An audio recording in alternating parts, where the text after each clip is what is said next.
안녕하세요 여러분. 저는 LC입니다. 오늘 주문하신 공포 이야기 38번째 에피소드로 다시 찾아왔습니다. 이번 38화에서는 한 특정 장소, 바로 숲에서 일어난 오싹한 이야기에 대해 다뤄볼까 합니다. 장소마다 공포의 색깔이 어떻게 다른지 이 영상을 보시면서 잘 판단하고 들어주시길 바랍니다. 이번 에피소드에서는 숲속에서 일어난 오싹한 이야기들을 모아봤습니다. 시청하시기 전에 좋아요와 구독을 꼭 눌러주세요. 그리고 숲으로 여행 가는 것을 좋아하는 친구가 있다면 숲에서도 어떤 무서운 일들이 일어날 수 있는지 알 수 있도록 이 이야기를 공유해주세요. 첫 번째 이야기와 이번 에피소드의 모든 이야기는 시청과 청취에 신중을 기해주시기 바랍니다. 왜냐하면 이 이야기들은 실제로 오싹한 경험을 한 분들이 직접 겪은 실화를 바탕으로 쓰였기 때문입니다. 첫 번째 이야기는 깐짜나부리주 상클라부리 군에서 일어난 오싹한 이야기입니다. 이 이야기는 한 남성에게 일어난 일입니다. 그는 깐짜나부리 주 상클라부리 군에 있는 한 폭포로 여행을 갈 계획이었습니다. 당시 그는 친구 약 5명을 모았습니다. 풀, 여, 푼, 남, 그리고 쩌시 있었죠. 이 5명은 깐짜나부리 시내에서 자동차를 몰고 상클라부리 군으로 출발했습니다. 그들의 목적지는 상클라부리 군에 있는 한 폭포였습니다. 그곳에 도착하면 그들은 몰고 온 자동차를 한 마을에 맡겨야 했습니다. 그리고는 걸어서 들어가야 했죠. 마을에 도착하기 전에 그들은 군내에 들러 식량과 마실 것, 음식, 그리고 이번 정글 트레킹에 필요한 여러 물품을 준비했습니다. 장을 다 본 후에 그들은 차를 몰고 그 마을로 향했습니다. 그들이 처음 찾아간 곳은 이장님의 댁이었습니다. 그는 이장님께 연락을 드려 이 폭포까지 숲길을 안내해달라고 부탁했습니다. 이장님은 그들에게 얘들아, 정말 거기 가려는 거냐? 꼭 가야겠다고 확신하는 거냐? 라고 대답했습니다. 그는 이장님이 왜 그런 식으로 말하는지 이상하게 생각하기 시작했습니다. 이장님의 말은 떨리고 있었고 마치 그들이 가는 것을 원치 않거나 혹은 길을 안내하고 싶지 않아 하는 것 같았습니다. 하지만 그들은 이미 여기까지 시간과 돈을 들여왔는데 그냥 돌아가기에는 아쉬움이 컸습니다. 그래서 그들은 이장님께 다시 한번 길을 안내해달라고 간청했습니다. 하지만 이장님은 그럼 이렇게 하자. 너희들이 룽파이라는 사냥꾼에게 연락해보거라. 룽파이는 숲 전문 사냥꾼이니 너희들을 그 숲으로 안내해줄 수 있을 게다 라고 말했습니다. 그리고 이장님은 룽파이의 번호를 주었습니다. 그들은 룽파이에게 전화를 걸어 약속을 잡았습니다. 룽파이의 집에 도착해서 모두가 그에게 이런 숲으로 길을 안내해달라고 부탁했습니다. 그러자 룽파이는 그들에게 첫 질문을 던졌습니다. 얘들아, 너희들 숲에 들어갈 때 술이나 맥주 같은 취하는 물건을 가지고 가니? 그들은 네, 가져갑니다. 밤에 마실 식량으로 좀 샀습니다. 라고 대답했습니다. 그러자 그 사냥꾼은 이상한 말을 했습니다. 그럼 이렇게 하자. 아저씨는 너희들을 거기 입구까지만 데려다 줄게. 그 안으로는 들어가고 싶지 않구나. 그들은 정말 여기까지 왔는데 돌아가기에는 너무 아쉬웠습니다. 그래서 룽 아저씨에게 그럼 이렇게 해요. 저희에게 대략적인 지도라도 그려주세요. 입구에 도착하면 저희가 지도를 보고 알아서 갈게요. 라고 말했습니다. 그는 입구에서 폭포까지 가는 길을 지도로 그려주었습니다. 거리는 약 12km였습니다. 길은 그리 험하지 않았고 그들은 함께 있었기에 괜찮다고 생각했습니다. 룽 아저씨가 입구까지만 데려다 주는 것으로 충분했습니다. 그 후 룽파이는 그들을 데리고 출발했습니다. 시간은 오전 10시가 조금 넘었을 때였습니다. 모두 룽파이의 차에 탔고 룽파이가 직접 운전하여 그들을 폭포 입구까지 데려다 주었습니다. 아저씨는 너희들 나올 때 미리 전화하거라. 아저씨가 와서 기다리고 있을 테니 라고 말했습니다. 모두 입구에 도착했습니다. 그곳은 무성한 숲이었고 키 큰 나무들이 빽빽하게 들어서 있는 평범한 모습이었습니다. 그때 깐이라는 친구가 작은 사당이 세워져 있는 것을 발견했습니다. 그는 얘들아, 우리 토지 신께 재물을 좀 바칠까? 그래야 순조로울 것 같아 라고 말했습니다. 하지만 쩌시라는 다른 친구가 말했습니다. 야, 시간 아깝게 뭘 그래. 그냥 가자. 늦으면 도착하기 전에 어두워지겠어. 모두 그 사당에 관심을 두지 않고 룽파이가 그려준 지도를 따라 폭포를 향해 걸어갔습니다. 걸어가는 동안 그는 당시 숲의 분위기가 꽤 축축했다고 말했습니다. 숲에는 큰 나무들이 빽빽해서 낮에도 햇빛이 거의 땅까지 닿지 않았습니다. 그렇게 그들은 폭포를 향해 계속 걸어갔습니다. 오후 4시가 좀 넘었을 때 그들은 목적지에 도착했습니다. 폭포에 도착하니 그는 그 폭포가 너무나 아름다워서 피로가 싹 가시는 것 같았다고 말했습니다. 폭포까지 걸어오는 데는 여러 험난한 길을 거쳐야 했지만 이 숲속 폭포의 아름다움을 보자 걸어오면서 쌓인 피로가 한순간에 사라졌습니다. 그들은 텐트를 치고 캠핑할 장소를 찾았습니다. 그러다 폭포 바로 옆에 있는 한 공간을 발견했습니다. 그들은 이곳에 텐트를 치기로 결정했습니다. 위치도 좋고 폭포에서 너무 가깝지도 멀지도 않았으며 이곳은 탁 트여 있어 아침이면 햇살도 잘 들 것 같았습니다. 남자들이 텐트를 치는 동안 여자들은 사진을 찍고 물놀이를 했습니다. 음식을 준비하고 남자들은 텐트를 다 치고 나서 맥주를 마시며 기타를 치며 즐거운 시간을 보냈습니다. 이곳의 분위기는 매우 조용하고 평화로웠습니다. 관광지가 아니었기에 다른 관광객들로 붐비지도 않았고 그 장소에는 오직 그들뿐이었습니다. 저녁 8시쯤 그들은 모닥불 주위에 둘러앉아 이야기를 나누고 젊은이들답게 술과 맥주를 마셨습니다. 잠시 후 풀여이라는 여자친구가 소변이 마렵다고 했습니다. 그래서 푼에게 같이 가달라고 부탁했고 둘은 무리에서 벗어났습니다. 풀야가 보리를 본 후 두 사람은 돌아왔습니다. 그들이 모닥불로 돌아왔을 때 두 사람의 모습이 이상했습니다. 평소 푼은 매우 쾌활하고 노래 부르며 어울리는 것을 좋아하는 친구였습니다. 특히 숲에 와서 맥주를 마실 때면 푸는 말을 멈추지 않았습니다. 하지만 풀려와 함께 돌아온 후 두 사람은 아무 말 없이 조용히 앉아 있었습니다. 마치 이번 여행이 전혀 즐겁지 않다는 듯이 말이죠. 하지만 풀려의 증상이 가장 이상했습니다. 풀려는 아무 말도 하지 않고 온몸을 떨며 눈물을 글썽이고 있었습니다. 평소 풀려이도 활발한 성격이었는데 말이죠. 그는 풀려에게 풀려에 무슨 일이야? 라고 물었지만 풀려는 대답하지 않고 고개만 숙이고 있었습니다. 그는 친구에게 잠시 기타 연주를 멈춰달라고 했습니다. 모두가 풀려와 푼에게 무슨 일이 있는지 주목했습니다. 그들은 모두 풀려를 바라봤습니다. 그는 풀려를 툭툭 치고 흔들며 풀려, 무슨 일이야? 우리랑 얘기 좀 해봐. 조용히 떨고만 있지 말고 무슨 일이냐고 라고 말했습니다. 그는 상황이 좋지 않다고 느꼈습니다. 그래서 목에 걸고 있던 불상 목걸이를 꺼내 합장 기도를 했습니다. 목에 걸고 있던 목걸이를 풀려의 목에 걸어주었습니다.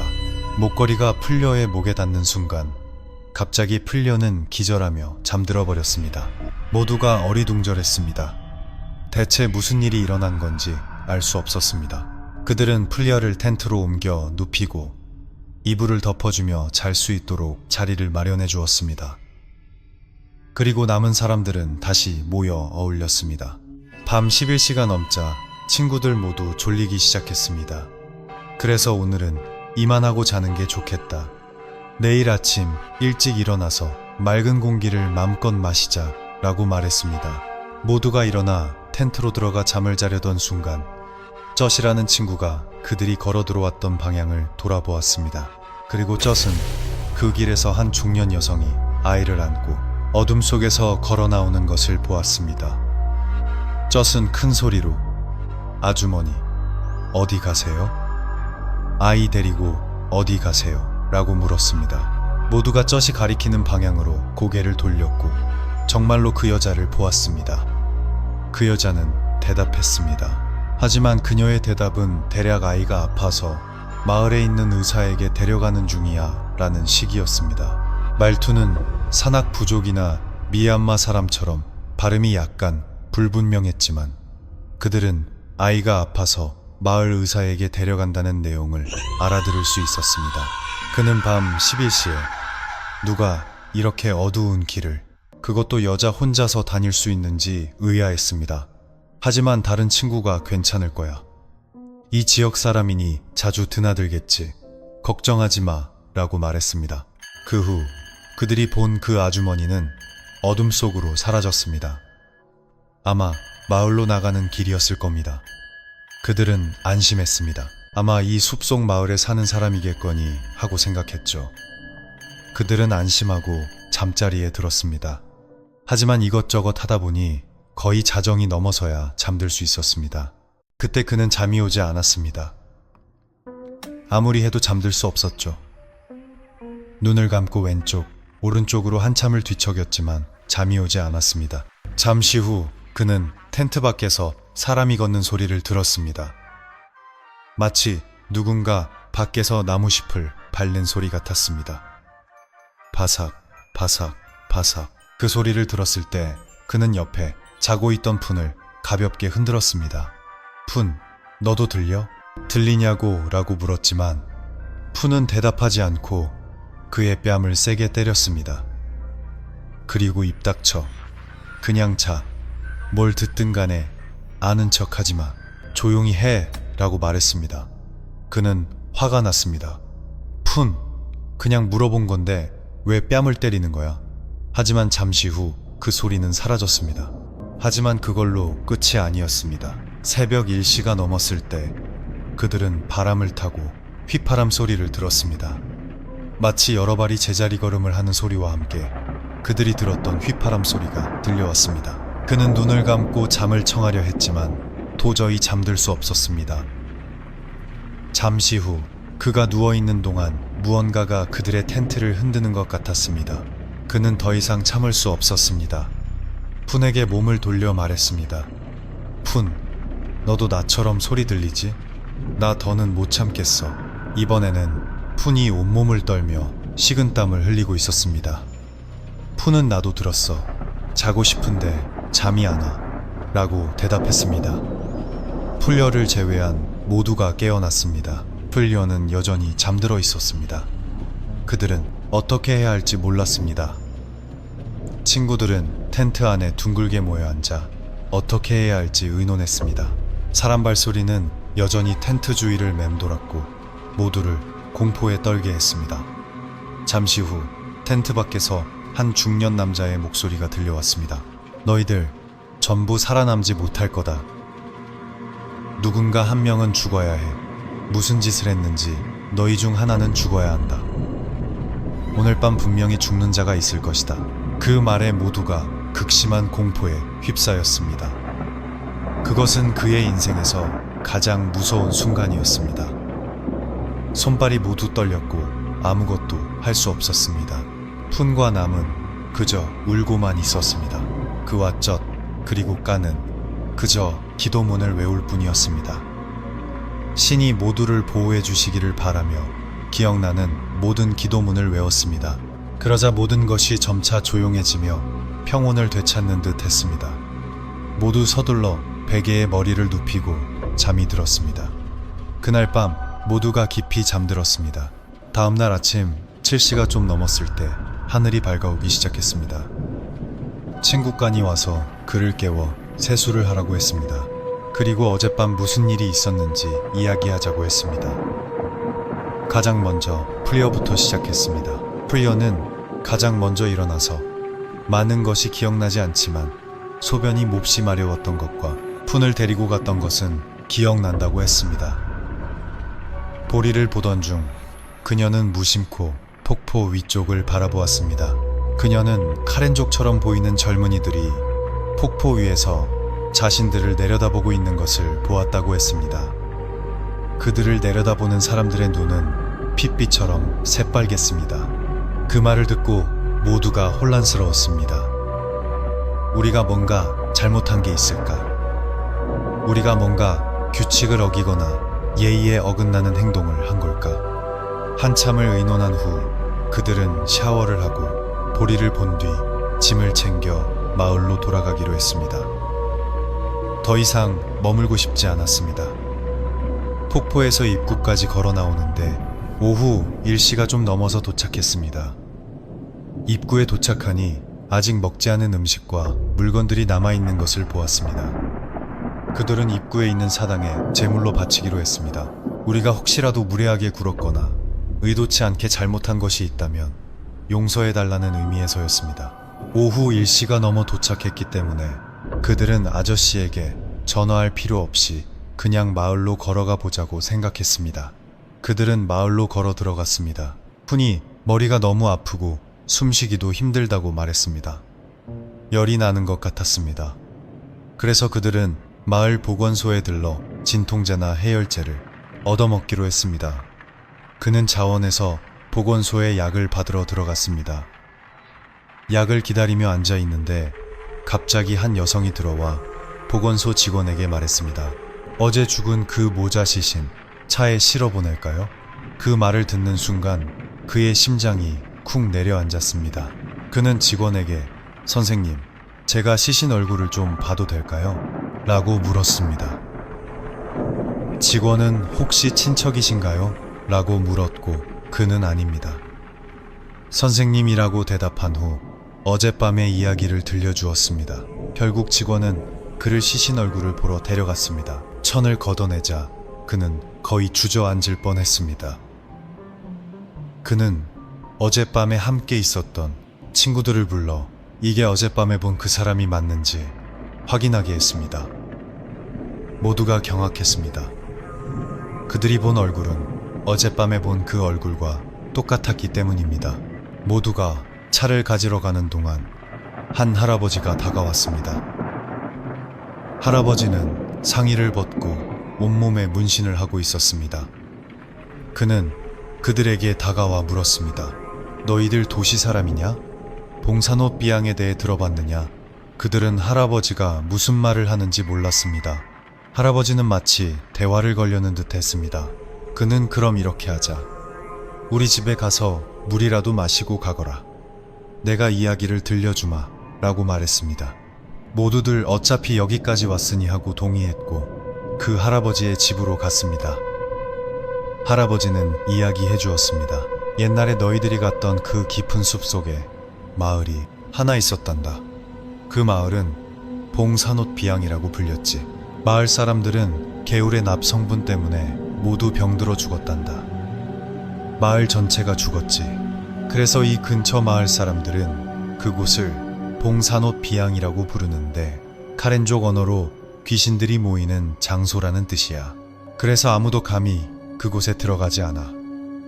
평범한 사람은 물론이고 숲 전문 사냥꾼조차 감히 들어가지 못한단다. 우리 아버지 세대 때부터 전해 내려오는 이야기가 많아. 그곳은 옛날에 불법 군인들의 주둔지 같은 곳이었고 미얀마 군대와 싸우다 수많은 사람들이 죽어나간 곳이기도 해. 그들은 그 말을 듣고 경악했습니다. 그는 저는 다시는 그곳에 가지 않을 겁니다 라고 말했습니다. 그 후 그들은 할아버지와 이장님께 작별 인사를 하고 즉시 그곳을 떠났습니다. 다시는 그곳에 오지 않겠다고 다짐하며 말이죠. 그들이 모두에게 전하고 싶은 말은 이것입니다. 낯선 장소, 낯선 도시, 낯선 나라. 특히 우리가 익숙하지 않은 숲이나 산에 들어갈 때는 재물을 조금이라도 준비해가면 좋을 것입니다. 만약 사당 같은 것을 보게 된다면 말이죠. 또 다른 이유는 아마도 그들이 그런 오싹한 이야기가 있는 장소에서 술과 맥주를 마셨기 때문일 수도 있습니다. 제가 어른들을 보면 낯선 곳에서 술이나 맥주를 마실 때면 항상 술병 뚜껑에 두세 방울을 따라서 먼저 토지신에게 바친 후에 자신들이 마시는 것을 보았습니다. 제가 아버지나 삼촌들이 그렇게 하는 것을 봤습니다. 새 술을 따면 뚜껑에 따라서 먼저 토지신께 바친 후에 자신들이 마셨습니다. 숲이나 산에 들어갈 때 말이죠. 어떤 일들은 증명할 수 없습니다. 어떤 것들은 그런 일을 겪지 않기 위해 또는 마음의 평안을 얻기 위해 믿음에 의지해야 합니다. 자, 두 번째 이야기로 넘어가겠습니다. 이 이야기도 실제로 있었던 일입니다. 한 아이가 숲에서 4일 사밤을 헤매다 살아 돌아온 매우 유명한 뉴스였습니다. 이 이야기는 정말 큰 화제가 되었죠.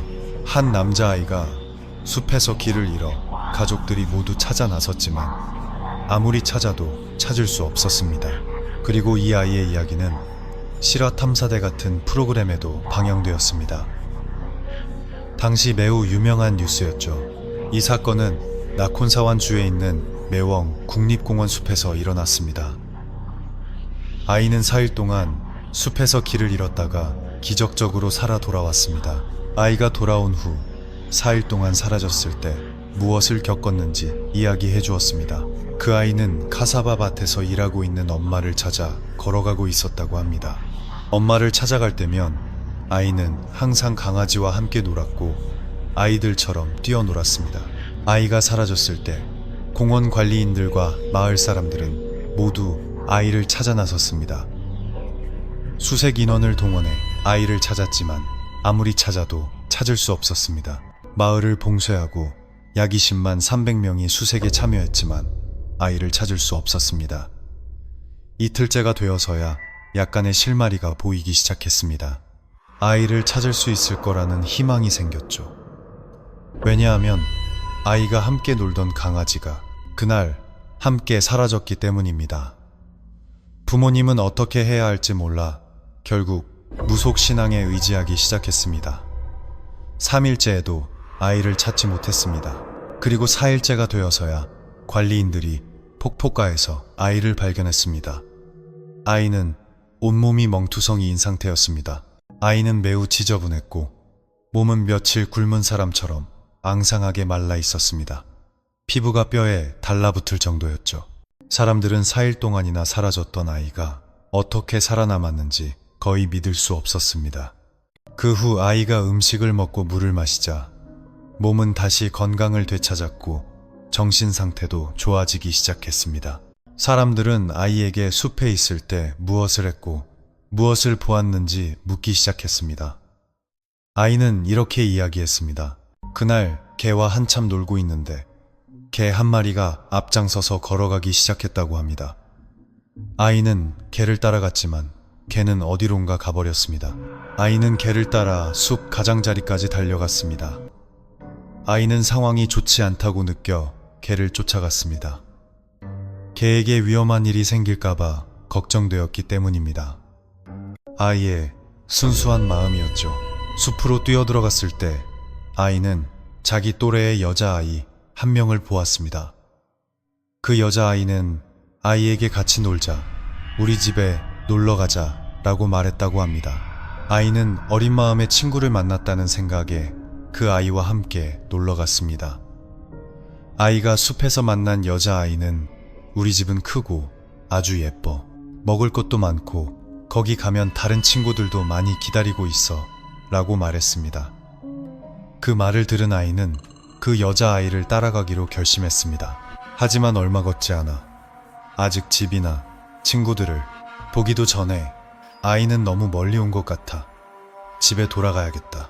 엄마가 찾으실 거야 라는 생각이 들었다고 합니다. 정신을 차린 순간 아이는 뒤돌아 집으로 걸어가기 시작했습니다. 돌아가는 길에 아이는 관리인들이 지나가는 것을 보았다고 합니다. 아이는 저 여기 있어요. 도와주세요.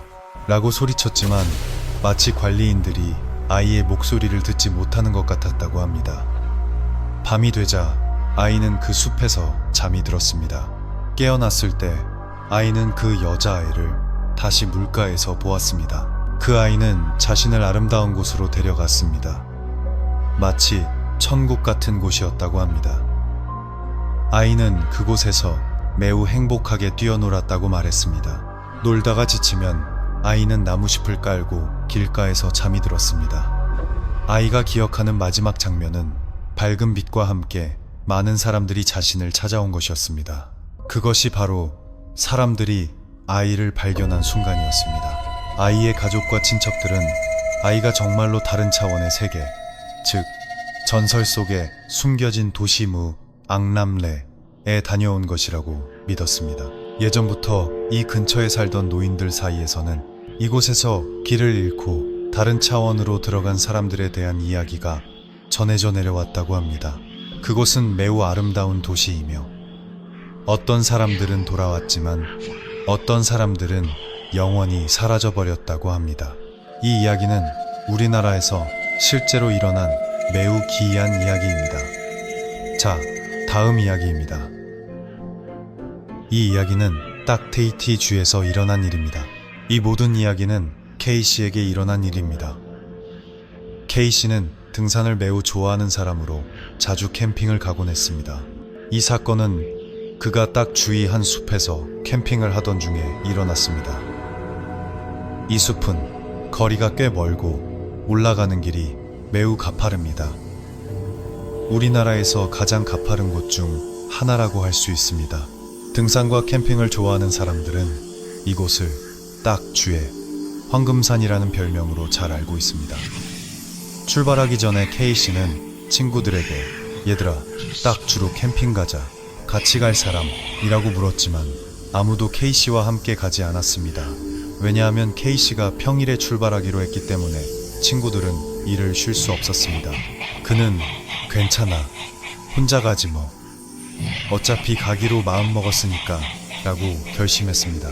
일요일 오후 K씨는 계획대로 등산을 하기 위해 딱주로 향했습니다. 딱주에 도착한 것은 새벽 4시가 넘어서였습니다. 그는 산기슭까지 데려다줄 차를 찾고 짐을 옮겨줄 짐꾼을 구하려고 했습니다. 차를 찾고 있는 동안 한 상인이 차를 몰고 와 K씨 옆에 세웠습니다. 그리고 어디 가시오? 젊은이? 라고 물었습니다. 그는 산에 가려고요. 등산하러요. 라고 대답했습니다. 상인은 그 말을 듣고 그럼 나랑 같이 가도 되겠네. 나도 근처 마을에 볼 일이 있거든. 가는 길에 산기슭까지 데려다 줄 수 있겠어. 라고 말했습니다. K씨는 차비를 아낄 수 있게 되어 기뻐하며 바로 트럭 뒤에 올라탔습니다. 산기슭에 도착해서 그는 한 식당을 발견하고 등산을 시작하기 전에 에너지를 보충하기로 했습니다. 그때 시간은 오전 7시쯤이었습니다. 그는 밥을 주문하고 등산 중 먹을 식량으로 도시락도 주문했습니다. 왜냐하면 여기서부터 텐트를 칠 장소까지는 약 9km의 거리였고 걸어서는 67시간 정도 걸리는 길이었기 때문입니다. 등산을 해본 사람이라면 잘 알 것입니다. K씨는 등산을 할 때마다 항상 타오 외수완, 태국 신화의 수호신, 부적을 몸에 지니고 다녔습니다. 하지만 이번에는 왠지 그 부적을 깜빡하고 가져오지 않았습니다. 식사를 마치고 옷을 갈아입고 장비를 챙긴 후 그는 짐을 들어줄 짐꾼을 구하러 갔습니다. 하지만 그날은 짐꾼이 한 명도 없었습니다. 그는 어쩔 수 없이 근처 상인들에게 길을 안내해 줄 사람이나 짐꾼을 어디서 구할 수 있는지 물었습니다. 식당 아주머니는 찾을 필요 없어. 와본 적 있다면 그냥 사람들이 다닌 발자국 따라가면 정상까지 갈 수 있어. 라고 말했습니다. 짐꾼이나 안내인 고용할 필요 없어. 발자국만 잘 살펴봐. 사람들이 하도 다녀서 길이나 있으니까 그 길만 따라가면 정상에 도착할 거야. 그때 시간은 오전 8시 30분이었습니다. 그는 괜찮아, 혼자 가지 뭐 라고 결심하고 등산을 시작했습니다. 시간은 오전 8시 30분이었습니다. 그는 배낭, 침낭, 텐트, 냄비 등 모든 짐을 혼자 짊어지고 올라가야 했기 때문에 마음이 그리 편치만은 않았습니다. 산에 오르는 동안 그는 걷다가 쉬기를 반복했습니다. 사진도 찍으며 시간을 보냈지만 여전히 시간을 맞추려 노력했습니다. K씨는 아주머니가 말한 대로 발자국을 따라 고개를 숙이고 걸었습니다. 한 개울에 도착했을 때 그는 잠시 쉬며 밥을 먹었습니다. 밥을 먹는 동안 그는 주위를 둘러보며 왜 나를 따라 올라오는 사람이 한 명도 없지? 관광객이나 마을 사람이라도 있을 법한데 라고 혼잣말을 했습니다. 혼자 밥을 먹으며 외로움을 느꼈습니다. 밥을 다 먹고 다시 출발했습니다. 길의 절반쯤 왔을 때 시간은 정오가 조금 넘었습니다. K씨는 나무에 기대어 휴대폰을 꺼내 셀카를 찍었습니다. 숲의 정적과 혼자라는 사실 때문에 그는 짐을 짊어진 피로감에 잠시 졸았습니다. 그는 벌떡 일어나 다시 걷기 시작했습니다. 해가 지기 전에 캠핑장에 도착해야 했기 때문입니다. 약 1km 정도 더 걸었을 때 밝았던 하늘이 점점 어두워지기 시작했습니다. 그는 고개를 숙이고 계속 걸었습니다. 그러다 갈림길에 도착했습니다. 작년에 왔을 때 왼쪽으로 갔는지 오른쪽으로 갔는지 확신이 서지 않았습니다. 혼자 왔는데 길을 잃으면 어떡하지? 라는 생각이 들었습니다. 그는 에라 모르겠다. 오른쪽은 나쁘고 왼쪽은 좋댔어. 왼쪽으로 가자 고 결심하고 왼쪽으로 방향을 틀어 길을 따라 계속 걸었습니다. 가는 동안 경치를 감상하며 걸었습니다. 텐트를 칠 수 있는 장소에 도착했을 때 시간은 오후 4시가 넘었습니다. 그는 서둘러 텐트를 치고 식량을 준비하고 냄비에 물을 올려 라면을 끓였습니다. 하늘은 점점 색이 변하며 어두워지고 있었습니다. 혼자 라면을 먹고 있는데 갑자기 하늘이 도운 듯 했습니다. 그가 밥을 먹고 있는데 남자 2명과 여자 2명이 캠핑장에 도착한 것입니다. 그는 오늘 밤은 외롭지 않겠다는 생각에 매우 기뻤습니다. 그는 소리쳤습니다. 형님들, 같이 드실래요? 그 무리는 그를 보고 미소를 지었습니다. 그는 어디서 오셨어요? 라고 물었습니다. 그 무리 중 한 여자가 방콕에서 왔어요 라고 대답했습니다. 그리고 다른 한 명이 혼자 왔어요? 귀신 안 무서워요? 라고 물었습니다.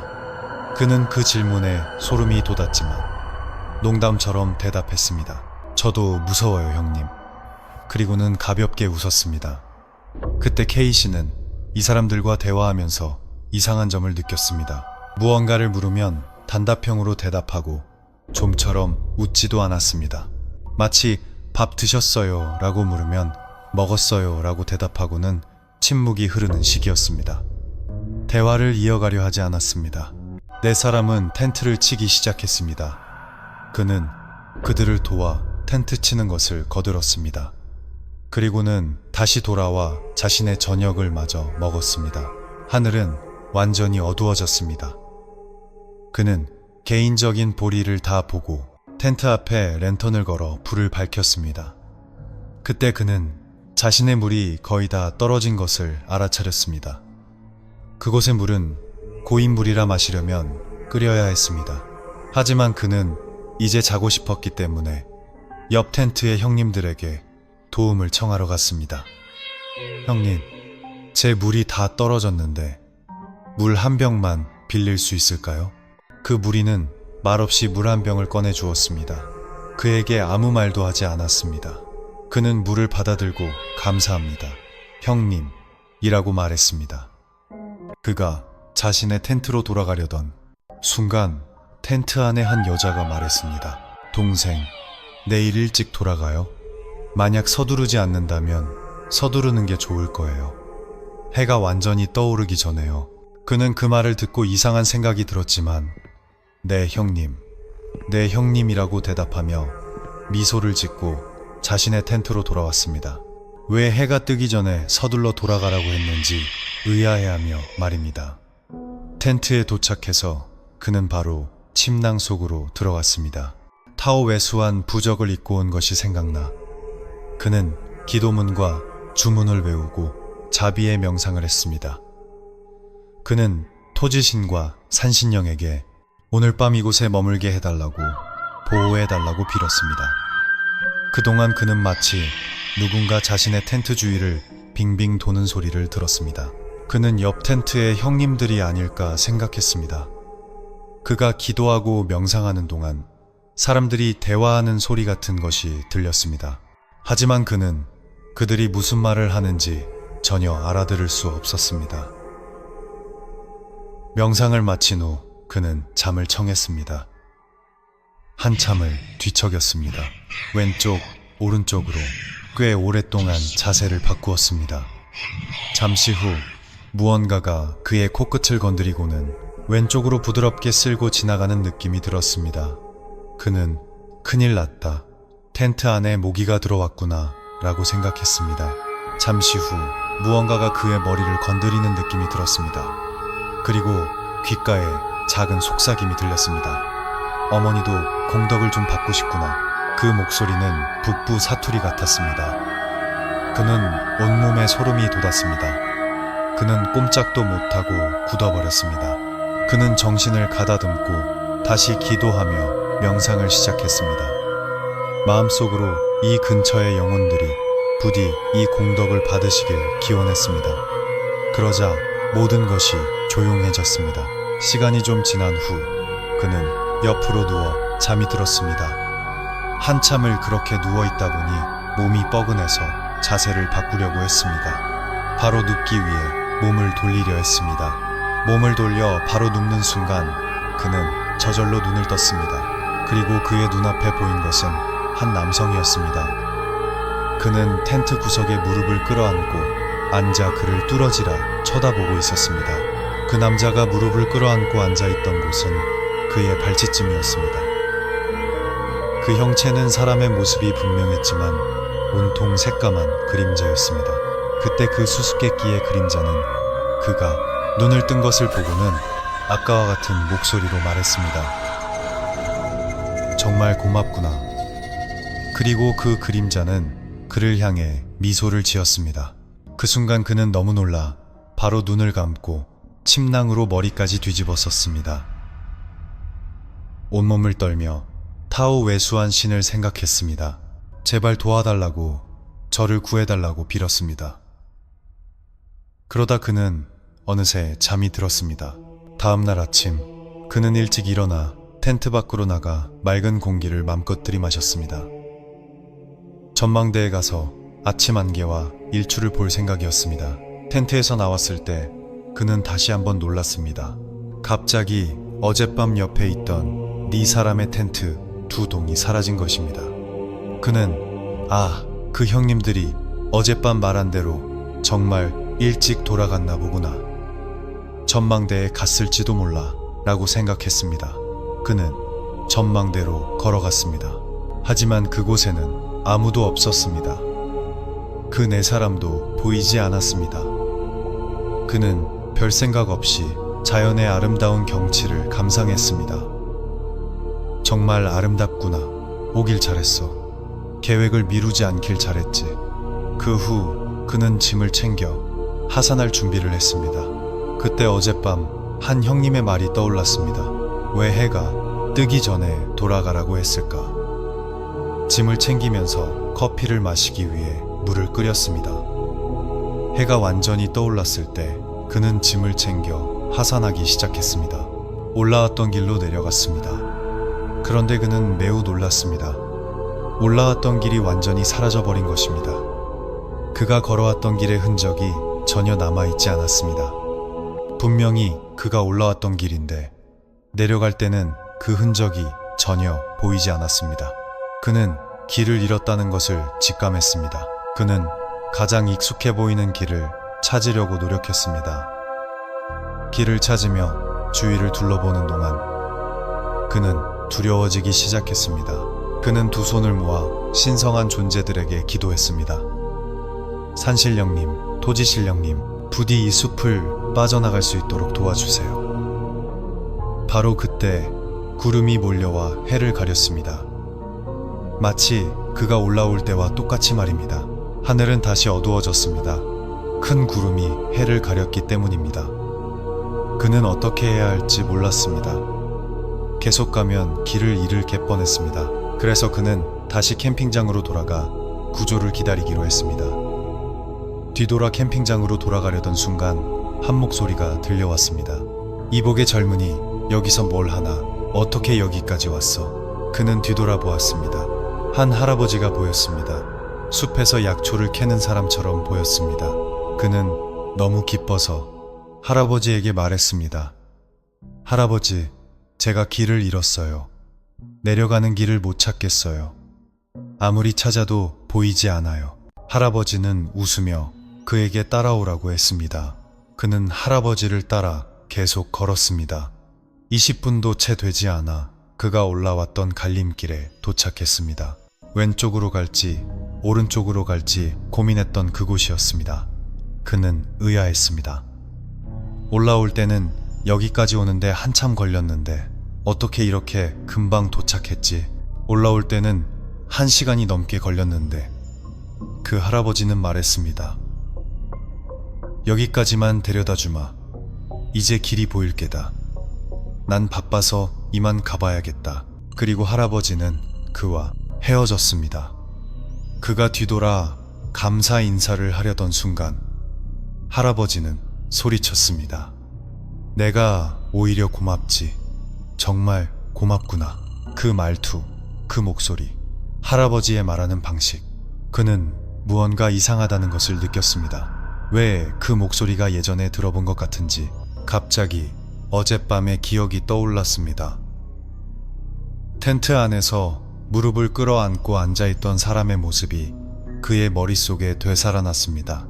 그 순간 그는 온몸에 소름이 돋았습니다. 그가 할 수 있는 것은 오직 하나, 서둘러 걷는 것뿐이었습니다.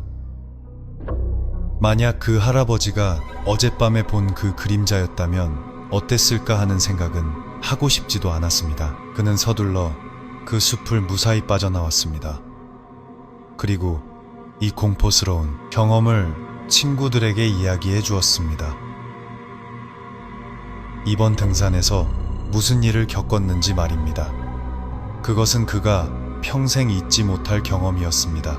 저는 마지막에 그를 숲 밖으로 안내해 준 할아버지가 그가 텐트 안에서 본 그 할아버지일 거라고 믿습니다.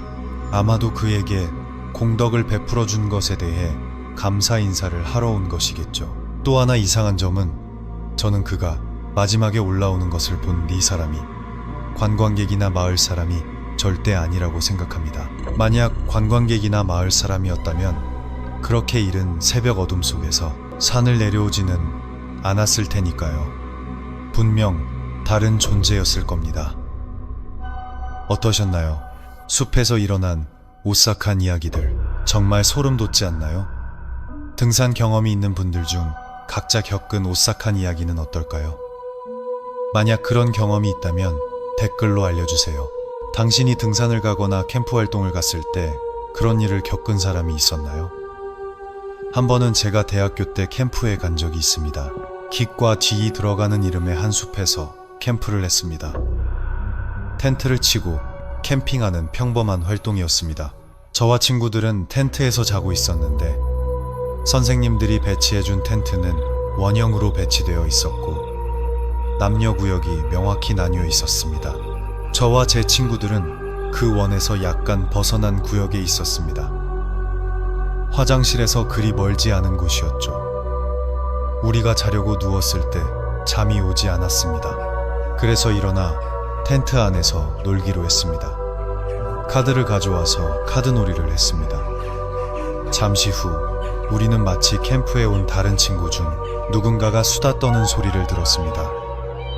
화장실에서 여자 귀신을 봤다는 둥 그런 이야기였습니다. 하지만 저와 제 친구들은 아무것도 보지 못했습니다. 하지만 다른 많은 친구들은 텐트 주위를 걷는 소리를 들었다고 했습니다. 어떤 친구는 꿈에서 보았다고도 했습니다. 하지만 저와 제 친구들은 아무것도 겪지 않았습니다. 하지만 제가 읽은 오싹한 이야기에 따르면 제가 묵었던 그곳에서 많은 사람들이 비슷한 경험을 했다고 합니다. 대부분 여자 영혼을 보았다고 하더군요. 여러분이 숲에서 겪은 이야기는 어떤가요? 댓글로 알려주세요. 오늘 방송을 마치기 전에 이런 오싹한 이야기를 좋아하신다면 좋아요와 구독 그리고 알림 설정을 잊지 마세요. 다음 공포 영상을 놓치지 않으시려면 알림벨을 꼭 눌러주세요. 다음 에피소드인 39화는 절에 얽힌 오싹한 이야기가 될 것입니다. 절에 얽힌 오싹한 이야기는 정말 무섭습니다. 왜냐하면 그런 이야기가 정말 많기 때문이죠. 이 영상을 듣고 있는 분 중에 지금 숲에서 캠핑하고 계신 분이 있다면 댓글로 알려주세요. 만약 당신이 이 영상을 밤에 듣고 있다면 부디 좋은 꿈 꾸시길 바랍니다.